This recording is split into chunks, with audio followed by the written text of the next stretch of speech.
Terima kasih Anda masih bersama Rosi. Ini adalah bagian kita yang terakhir. Pak Prabowo, sebenarnya tadi saya tanya, yang orang saksikan di Pilpres untuk 2019 nanti itu adalah Prabowo yang berubah atau sebenarnya Prabowo yang sesungguhnya, the new Prabowo atau the real Prabowo. Kenapa? Coba kita lihat waktu pemeriksaan medical check up ya Pak ya, waktu untuk para capres dan cawapres, ada yang mengejutkan gurauan Bapak. Coba kita lihat sama-sama. Saya mantan tentara yang takut dokter. Terutama takut suntik saya. Lebih baik suruh terjun aja. Takut suntik katanya Bapak. Bener Bapak takut suntik atau sudah Bapak hanya mau bercanda sama wartawan? Saya harus akui memang saya takut suntik. Asa? Bener. Nggak mungkin Pak. Bapak itu prajurit, pemimpin operasi militer yang berbahaya. Bapak itu pembebasan. Saya lebih baik ketemu musuh kadang-kadang daripada ketemu suntik gitu. Jadi Bapak takut suntik itu beneran? Bener. Bukan hanya menghibur wartawan? Nggak tahu, nggak menghibur, bener. Tapi saya berusaha mengatasi kan. Mengatasinya bagaimana? Mengatasinya kalau orang suntik saya nggak mau lihat gitu. Udah belum? Padahal kadang-kadang udah, tapi saya masih. Jadi saya di dokter-dokter, perawat, di RSGS di mana-mana, di dokter gigi saya selalu ketawain saya gitu. Ini jenderal tentara kok takut suntik. Ya saya gimana ya kan? Saya mengerti bahwa itu perlu. Jadi ya saya ikuti saja, tapi ya namanya ya kalau bisa nggak suntik lah kalau bisa. Kalau bisa nggak suntik. Ada lagi yang lucu Pak, waktu atau menarik, unik, waktu pengambilan nomor urut di KPU. Alih-alih wartawan mendengar statement Pak Prabowo, tapi apa yang coba disaksikan oleh para wartawan? Coba kita lihat.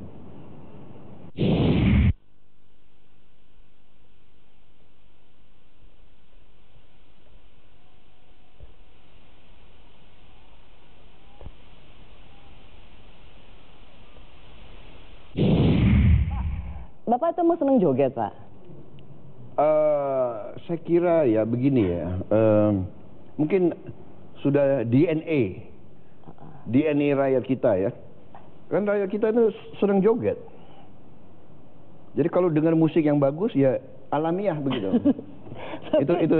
Tapi saya sendiri banyak yang surprise karena kan banyak yang terkejut juga Pak. Karena kan orang kan biasanya kan kalau lagi menunggu statement Bapak gitu, tidak ada yang menduga Pak Prabowo itu kemudian malah menyapa wartawan dengan berjoget. Itu yang banyak bilang, wah Pak Prabowo berubah.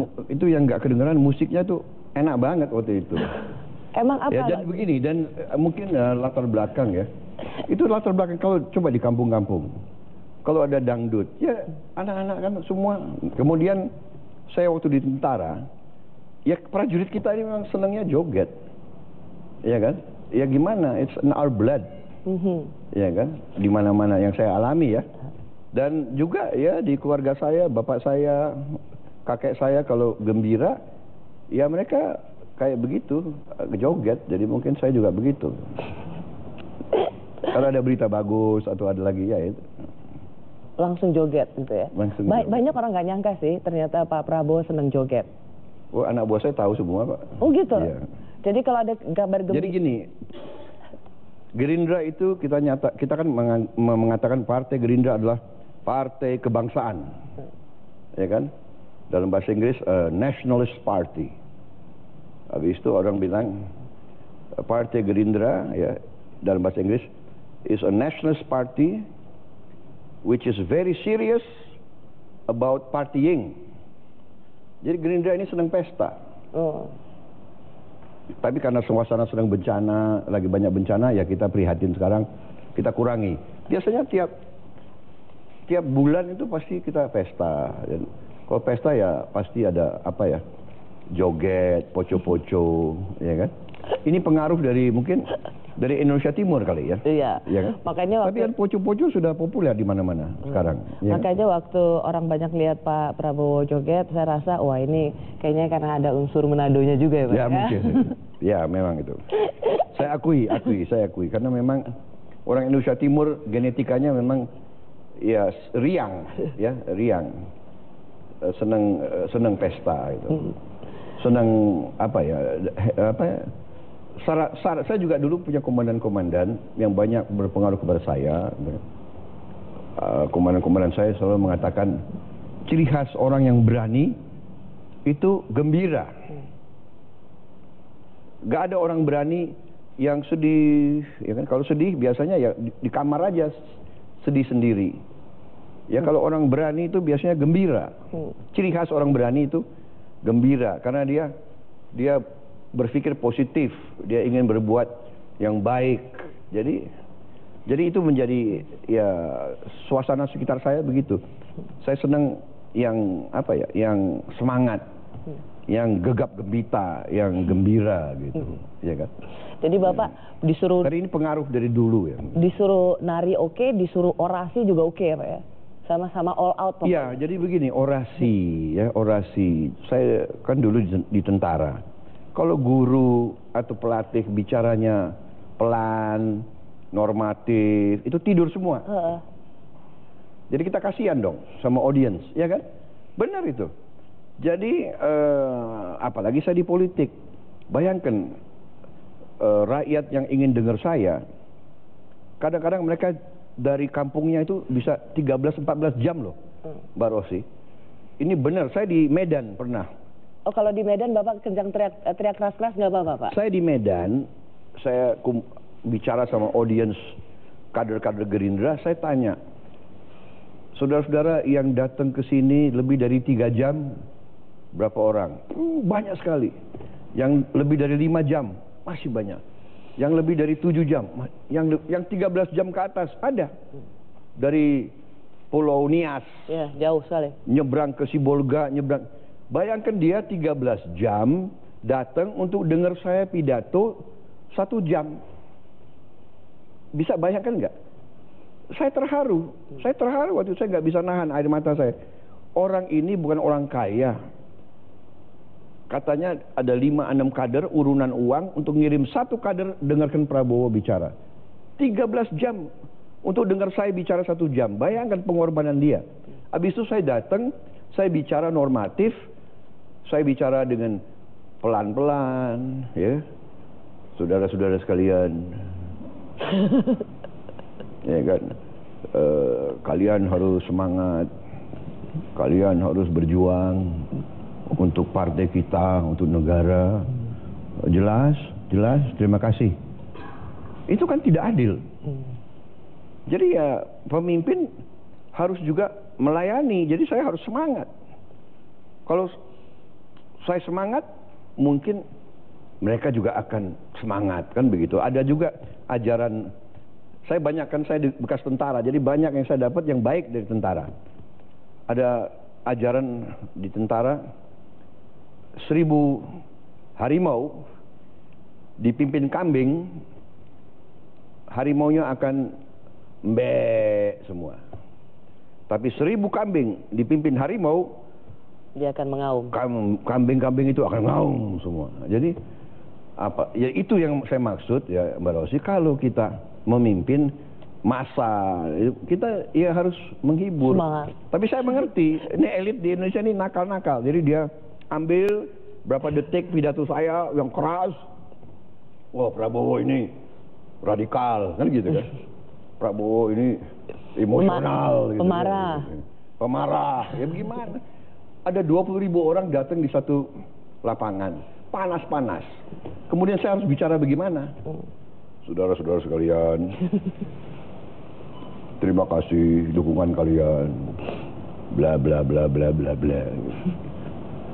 Ya kasihan mereka, jadi saya harus genggam gempita, ya. Itu untuk menghormati mereka. Dan saya selalu bilang, kalian sudah cukup ya, kalian sudah capek, panas. Belum Pak, terus. More gitu. Wah Bapak kayak rockstar dong Pak. Kayak penyanyi, more gitu Pak. Kadang itu risiko pemimpin. Kita kan, mereka harapkan kita ya, kita juga harus menghormati mereka.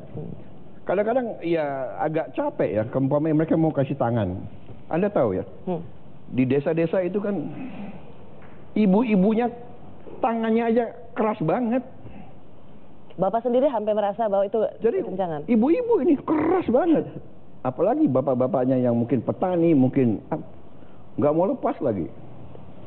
Tapi ini risiko, ini kehormatan, ini mereka Datang. istilahnya rakyat kita ingin menyentuh pemimpinnya. Jadi ya kita harus mau gitu loh. Coba saya tangan, mana lebih keras? Nggak usah lah, pasti keras Anda punya.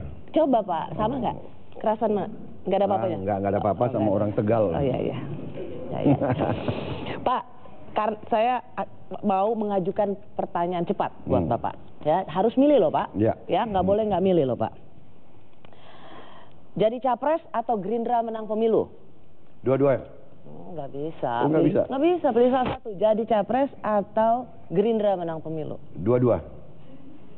Pak, itu nggak ada dalam pilih. Iya, saya maunya dua-dua gimana? Iya kan? Ini demokrasi, boleh dong. Pak, kalau ujian nggak ada demokrasi Pak. Ini Tapi ini bukan ujian ya. Iya benar juga ya Pak ya. You tanya maunya saya apa kan gitu. Pilih mestinya. Ya udah dua-duanya. Pilih dua-duanya. Ya udah deh, saya Pilih kasih. dua ya? Aku pilih dua. Pilih dua-duanya. Dua-duanya. Di mana-mana nggak ada sih ya Pak ya kuis itu harus milih dua-duanya. Enggak, ada. Kalau dalam ujian kadang-kadang A, B, C, D or all of the above. Ya. Jadi dua-duanya. Capres dan Gerindra menang. Ya. Oke, yang kedua nih Pak. Nasi goreng terasi atau apple crumble? Nasi goreng terasi. Ternyata. Pakai bawang putih. Dan mie instan. Mie instan saya agak kurang sekarang. Karena nggak boleh ya. Agak kurangi ya. Tapi masih mau. Tapi ya saya baru berkurang kira-kira ya 2 tahun yang lalu lah, 1,5 tahun. Ternyata Bapak Jadi selama 50 tahun ya mie instan terus. Pak, Prinsipe atau Bobby? Dua-dua. Jadi ini setara dengan Capres dan Gerindra. Iya kan, dua-dua saya sayang sama mereka gitu. Gimana? Jadi Prinsipe. Nggak boleh pilih kasih. Tolong Pak, jelaskan dulu siapa Prinsipe dan siapa Bobby. Prinsipe itu kuda saya. Dia umurnya kalau nggak salah 18-19 tahun.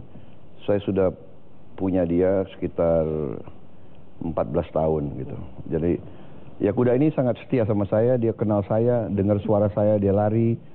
Dan dia ini tenang sama saya dan dia percaya sama saya. Jadi ya termasuk andalan saya lah. Kalau Bobby kucing? Ya Bobby kucing yang menguasai rumah ini dia. Jadi di antara semua yang paling berkuasa di rumah ini Bobby. Bobby. Jadi benar-benar nggak bisa milih Prinsipe atau Bobby? Enggak, saya kira ya itulah. Naik kuda atau renang? Sekarang saya lebih banyak berenang karena waktu kurang ya untuk naik kuda. Jadi bukan karena milih tapi lebih karena simplicity saja. Kalau di depan masa lebih senang didaulat joget atau telanjang dada? Joget. Nanti kalau saya sudah fitness, badan udah kurus sedikit ya boleh dah. Udah 6 pack ya Pak ya? Udah 6 pack, Okay. 8 pack lah kalau tidak. Pak, orang bilang banyak, termasuk saya sebenarnya nggak percaya Pak. Orang bilang sebenarnya Bapak ini punya jokes yang luar biasa dan lucu-lucu. Saya punya banyak jokes tapi nggak tahu lucu apa forumnya tepat nggak di sini gitu. Coba Bapak berikan satu aja yang menurut Bapak jokes terbaik. Ini alam politik ya. Tapi nggak enak lah, udahlah nggak usah. Biasa ya? Ya udah. Nggak enak, nanti banyak tersinggung. Orang Indonesia ini kadang-kadang dipelentir sih, ya kan? Tapi nanti saya dikasih tahu, tapi off air aja, nggak usah on air. Off air. Ya. Bapak harus membuktikan bahwa ternyata katanya Prabowo Subianto itu banyak sekali jokesnya, dan saya pengen tahu. Ya. Pak Prabowo, terima kasih banyak. Terakhir, apa yang ingin Bapak berikan pesan pada pendukung Bapak untuk pemilu yang damai, kampanye yang damai yang akan kita hadapi dalam 6 bulan ke depan? Iya, tentunya ya. Saya ingin memberi pesan, tapi tidak hanya pendukung saya ingin beri pesan kepada seluruh bangsa Indonesia, terutama kepada elitnya. Kalau pendukung saya, Gerindra ini lumayan ya. Pendukung saya juga di mana-mana tahu bahwa sikap kita adalah selalu ingin sejuk, ingin damai, ingin menghindari kekerasan. Kita ingin demokrasi yang sebenarnya. Ya. Hidup saya dididik untuk jadi prajurit. Ilmu saya adalah ilmu perang. Karena itu saya paham bahwa perang ini adalah sesuatu yang harus dihindari. Perang adalah kegiatan yang sangat destruktif. Perang hanya boleh kita laksanakan dalam keadaan yang tidak ada pilihan lain. Jadi bangsa Indonesia itu, perang adalah jalan terakhir untuk mempertahankan hidup dan mempertahankan kemerdekaan. Jalan terakhir. Dan karena itu saya sangat mengutamakan menghindari kekerasan, damai, dan saya pilih demokrasi. Saya percaya sama demokrasi, saya yakin sama demokrasi. Dulu saya dituduh macam-macam, dituduh fasis, dituduh mau kudeta, tapi saya buktikan saya tidak kudeta, saya patuh sama pimpinan, saya masuk politik sesudah saya keluar dari tentara, saya bikin partai, saya sudah ikut serta, ini adalah pemilu yang keempat yang saya ikuti, saya akan patuh sama keputusan rakyat, tapi saya menghimbau ya semua pihak untuk hindari curang. Karena kalau curang sama dengan main bola, kalau wasit curang, yang terjadi biasanya berkelahi. Karena itu demokrasi kita harus kita jaga. Demokrasi adalah jalan terbaik, sistem terbaik di dunia. Dan rakyat kita ingin demokrasi, rakyat kita sebenarnya sudah punya demokrasi lama. Kepala desa selalu dipilih. Nah, karena itu kita lakukan dengan sebaik-baiknya dan marilah kita ikuti kehendak rakyat. Dan kalau rakyat sudah putuskan, ya kita ikut saja. Mengganti presiden, mengganti gubernur, mengganti bupati, mengganti siapapun adalah biasa.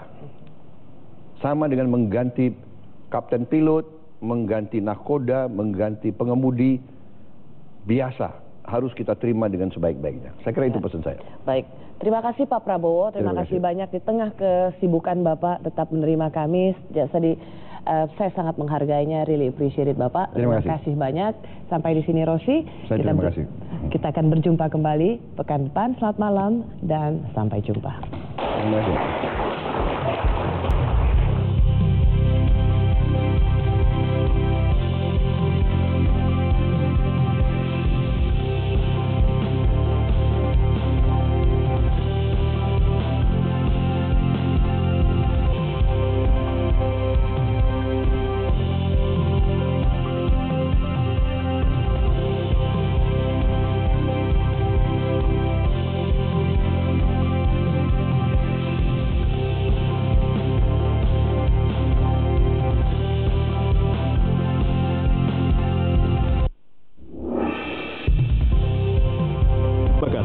Anda telah menyaksikan wawancara eksklusif bersama Prabowo Subianto dalam Rosi, didukung oleh